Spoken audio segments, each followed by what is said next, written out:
Malik's walk home was usually uneventful, a quiet path through rain-washed streets that he had traveled countless times before.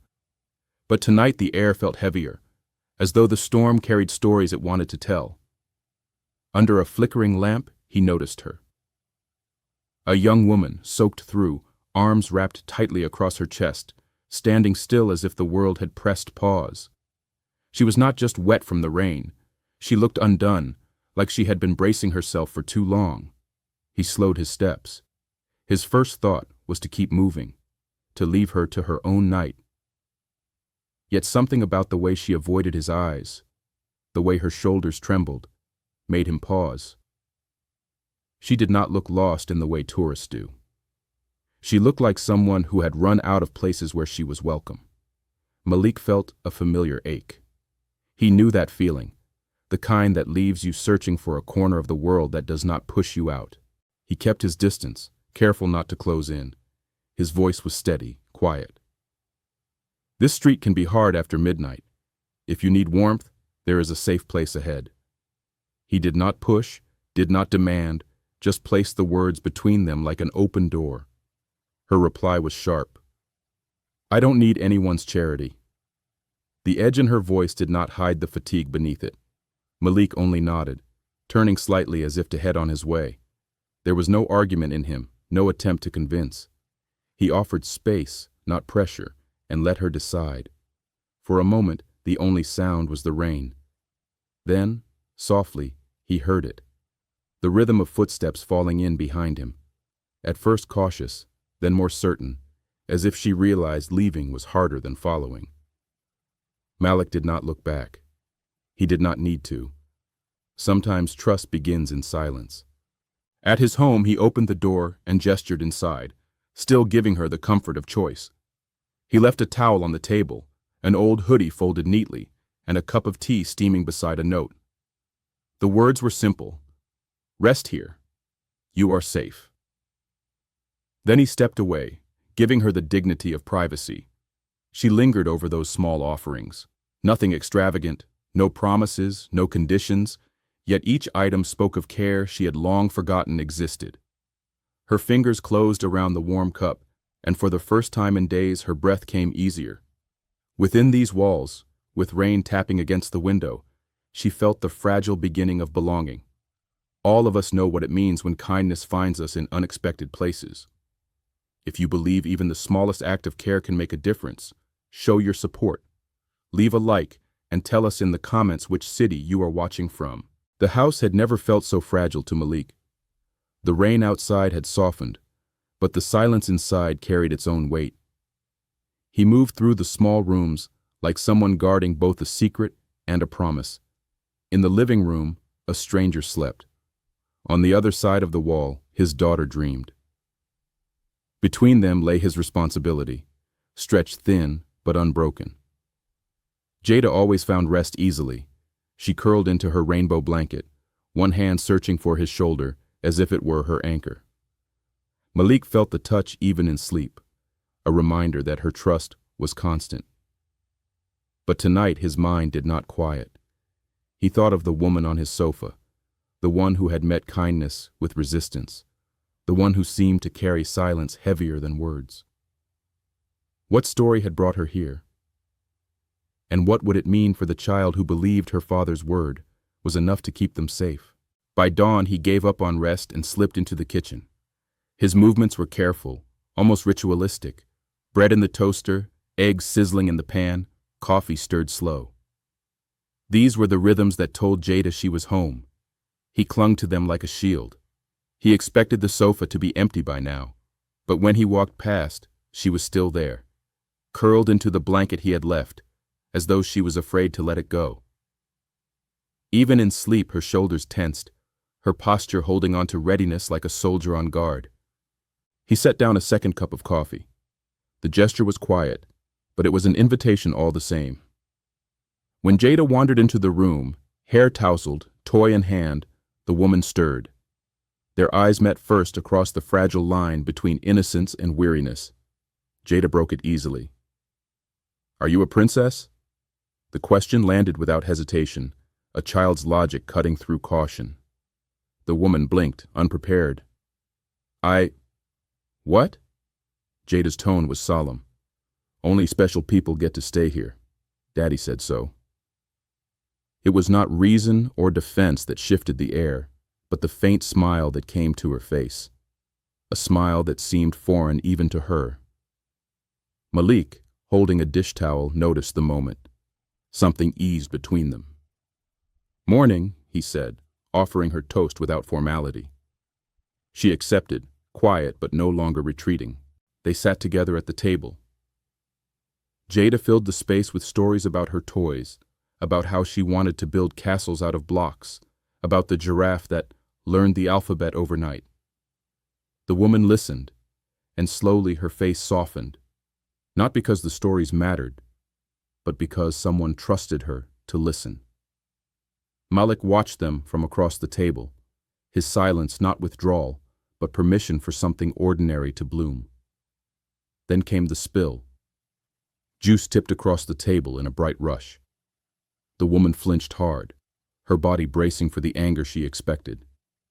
But Malik simply grabbed a towel, cleaned the mess, and said evenly, "Every morning it's something. Juice or burnt bread. We are reliable like that." The moment was not about the mess, but about the absence of punishment.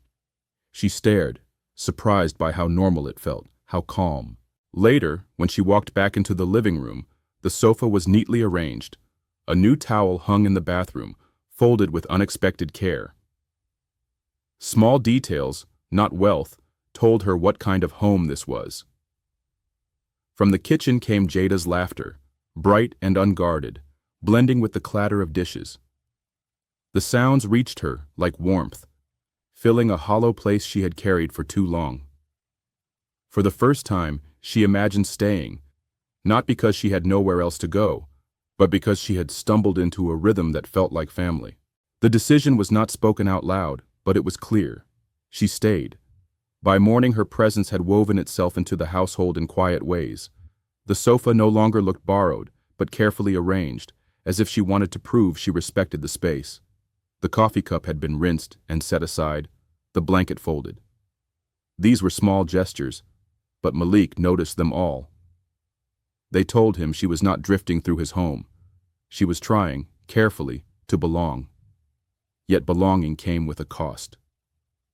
Malik carried the weight of doubt, heavier than the long shifts he worked.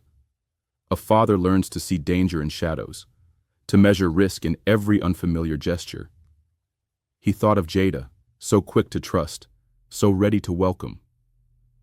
How would he explain to her if this new figure disappeared without a word, or worse, if trust turned into harm? His fear was not only about theft or betrayal, it was about the quiet heartbreak that children never forget. Still, life in the house did not pause.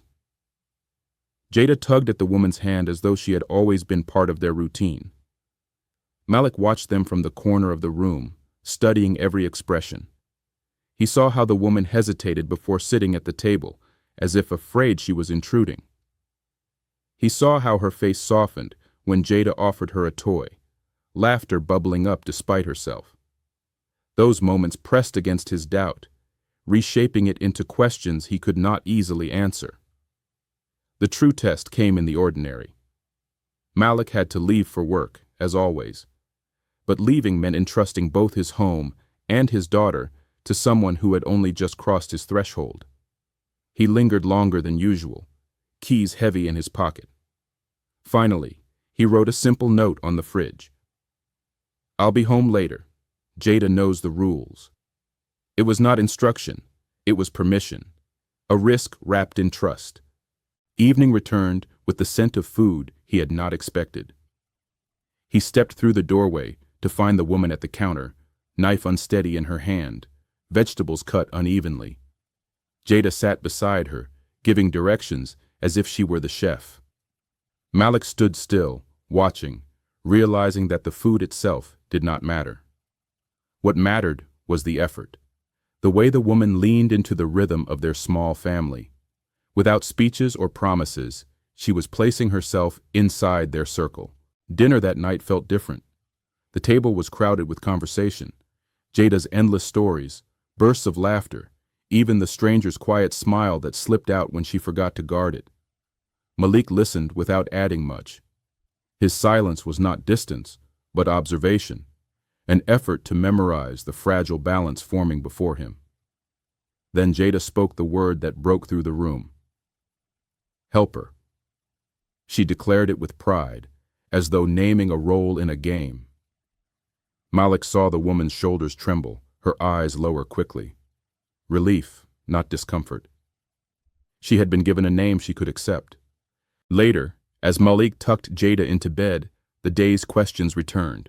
He was still uncertain, but when he looked back into the living room, he saw the same quiet signs. The table cleared, the sofa neatly set. He heard footsteps soft against the floor, not sneaky, but careful. And he understood. Trust would not arrive all at once. It was stitched together piece by piece, in meals shared, in toys passed across the floor, in small acts of respect. For Jada, it already felt natural. For Malik, it was still a risk. But it was a risk that, for the first time, felt less like a mistake and more like a beginning. The house began to change in ways Malik could not ignore. It wasn't louder or brighter, just fuller. The rhythms of daily life took on new notes, an extra set of hands passing plates at dinner, another presence leaning down to listen to Jada's stories. The woman did not dominate the space, but her presence was felt, like a chair pulled up quietly to the table. Malik noticed, and so did his daughter. For Jada, the adjustment was seamless. She tugged the woman into games, demanded help with puzzles, and insisted she join them during meals. Children rarely wait for permission to love. Malik watched his daughter's joy with a mixture of pride and unease. It warmed him to see her laugh more freely, but the warmth carried risk. Bonds formed quickly in children's hearts, and they tore just as deeply when broken. The woman responded with care that seemed cautious at first, but soon grew natural. She folded Jada's drawings, offered clumsy compliments on her towers of blocks, even helped with bedtime routines. There were no speeches about staying or leaving, no promises made. Yet Malik could see how easily she slipped into their circle. The sight unsettled him almost as much as it comforted him. Evenings brought moments Malik could not have predicted. One night he came home to find Jada and the woman in the kitchen, flour scattered across the counter, an unrecognizable attempt at baking underway. Jada beamed as though they had conquered the world. The woman laughed, her hands covered in dough, and for a moment the house felt like it had always been this way. Malik stood in the doorway, torn between smiling and remembering this was temporary. But temporary began to stretch. Her bag stayed near the door, yet it no longer looked like it was waiting for departure. Malik noticed the way she lingered over small tasks, folding towels, adjusting blankets, as if she meant to leave things better than she found them. Each gesture deepened the question he carried. Was she trying to build something here, or simply borrowing the illusion of it? Jada gave her an answer of her own. At bedtime she whispered, loud enough for Malik to hear, "Don't go, you belong here." The words made Malik's chest tighten. He had no way of protecting his daughter from disappointment if those words turned false. And yet, he could not deny that the house had grown kinder since the woman walked through their door. Later that night, Malik sat across from her in the living room. The silence between them was softer than before. He wanted to ask who she had been, where she had come from, but the question stayed unspoken. Instead, he simply said, "This house is built on care. That's all that matters here." He saw her shoulders relax, the smallest sign that she understood. As he turned in for the night, Malik realized the truth he'd been avoiding. His daughter was right. The woman already belonged, in ways that were difficult to measure, but impossible to deny. Whether she stayed or left was still uncertain, but the family they had begun to resemble was no illusion. It was real, even if fragile, and it was shaping all of them in ways none could have expected. The household began to settle into a rhythm that neither Malik nor the woman had anticipated. Days unfolded with a kind of fragile steadiness, as though the house itself was adjusting to the presence of one more soul. For Jada, the adjustment was effortless. She woke expecting laughter in the kitchen, tugged the woman into her drawings, and spoke of her as though she had always belonged. To a child, belonging is simple. You either share the world together, or you don't. Malik, however, felt the shift with heavier weight. He watched his daughter's joy grow brighter, and with it, his unease deepened. The woman had not promised to stay, yet Jada was already building memories around her presence. Malik feared what would happen if those memories were suddenly left unfinished. He had lived through departures before, and he knew too well how silence could cut deeper than words. The woman responded to Jada with tenderness that surprised even herself. She praised drawings with genuine awe, stumbled through bedtime stories but finished them anyway, and sometimes sat quietly at the table long after the child had gone to sleep, as if savoring the echo of family life she hadn't known in years. Malik saw these moments, and though he wanted to believe them, caution pulled him back. Was this healing, or just passing time? One evening, Malik returned to a discovery that startled him. Jada had given the woman a gift, an empty drawer in her dresser. Inside lay a few folded shirts that did not belong to a guest. Above them, taped to the wood, was a note in Jada's round handwriting. So you know this is your place too. It was not Malik who had extended the invitation, it was his daughter. And that truth tightened his chest more than any risk he had considered. The woman lingered in the doorway, staring at the drawer as though it carried both hope and danger. Malik could see her hands tremble slightly. She had been treated as temporary for so long that the smallest gesture of permanence unsettled her. He wanted to speak, to reassure, but the words stayed caught. What could he promise when he himself did not know if she would remain? Later that night, Malik found her in the living room. Jada was asleep, the house quiet, and the woman sat with an old pendant in her hand. The way she turned it slowly, over and over, spoke of a story locked inside. When she noticed him, she closed her fist around it, as though afraid the truth might spill out. Their eyes met across the shadowed room. He didn't ask questions. She didn't offer explanations. Yet something passed between them, an acknowledgement that the past was still near, waiting. As Malik returned to his daughter's room to check on her, he realized what had changed most. It wasn't the folded blankets or the laughter at dinner. It was the possibility, however fragile, that his small family could expand. The fear of loss hadn't gone away, but it was joined by another feeling, one he hadn't dared to hold in years. Hope, tentative and trembling, but alive all the same. Jada noticed before anyone else did. Children see the cracks adults try to cover. The woman kept her bag close, never letting it out of sight, even when she washed dishes or folded laundry. Jada thought it was strange. People who belonged somewhere didn't guard their belongings like treasure. One evening, when Malik was fixing a loose cupboard door, Jada climbed onto the couch beside the guest. That was when she saw it, a chain slipping out from the woman's pocket, catching the lamplight. A sapphire stone set in gold, heavy and gleaming. Jada's breath caught. It was the prettiest thing she had ever seen. The woman stuffed it back quickly, face tight, like someone caught with contraband. Malik looked up at the wrong moment and caught her expression. Their eyes met.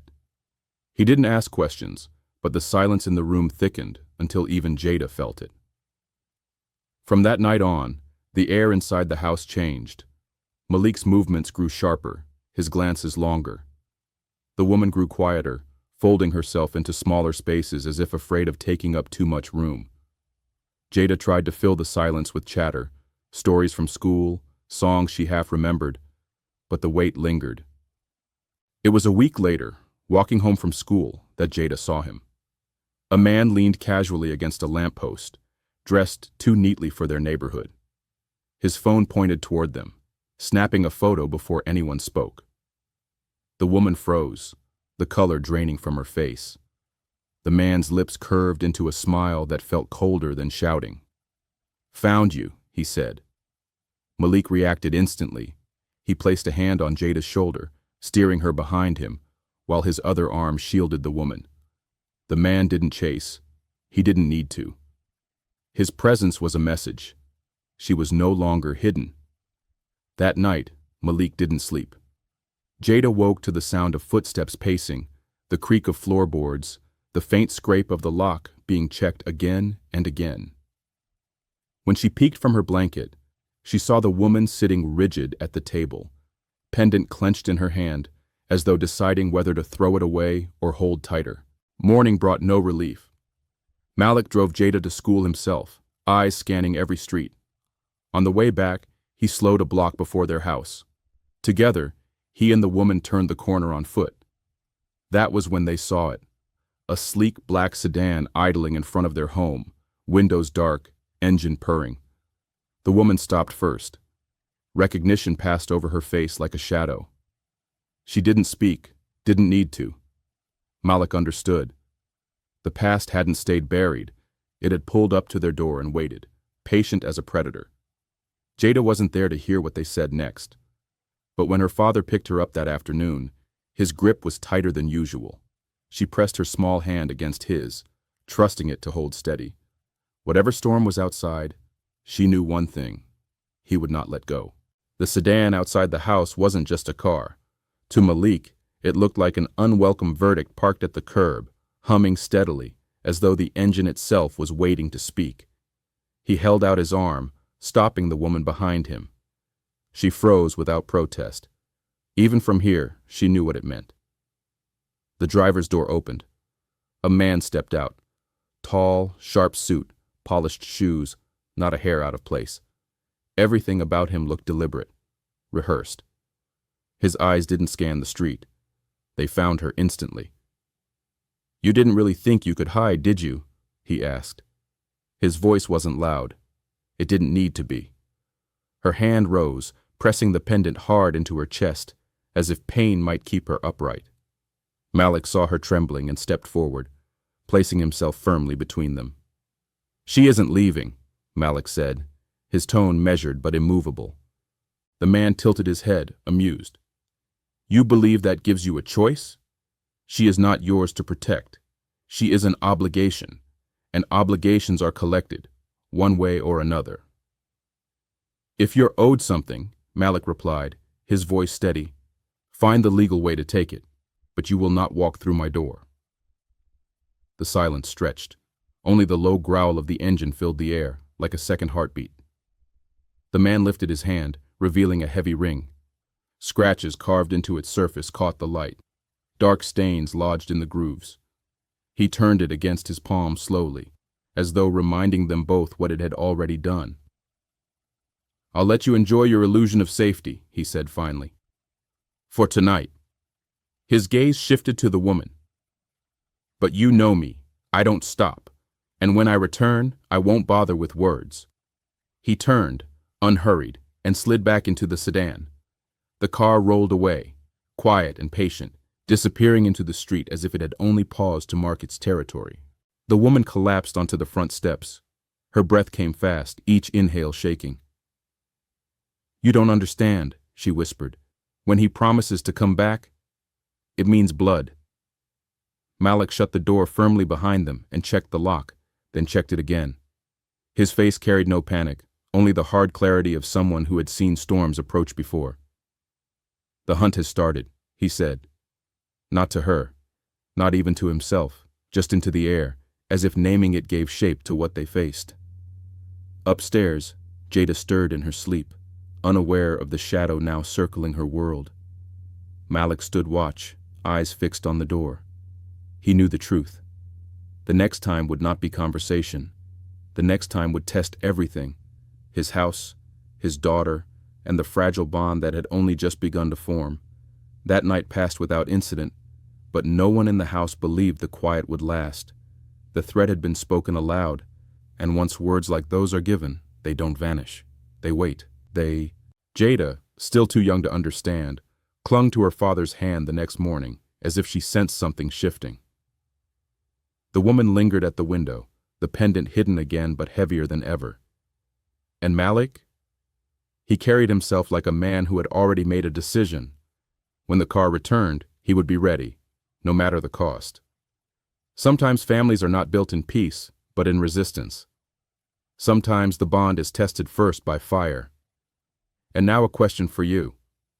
If you were in Malik's place, would you risk everything to protect someone with a dangerous past, or would you send them away to keep your family safe? Share your thoughts in the comments. Leave a like if you believe the hardest choices are the ones that define who we really are. And subscribe, because this story is only just beginning.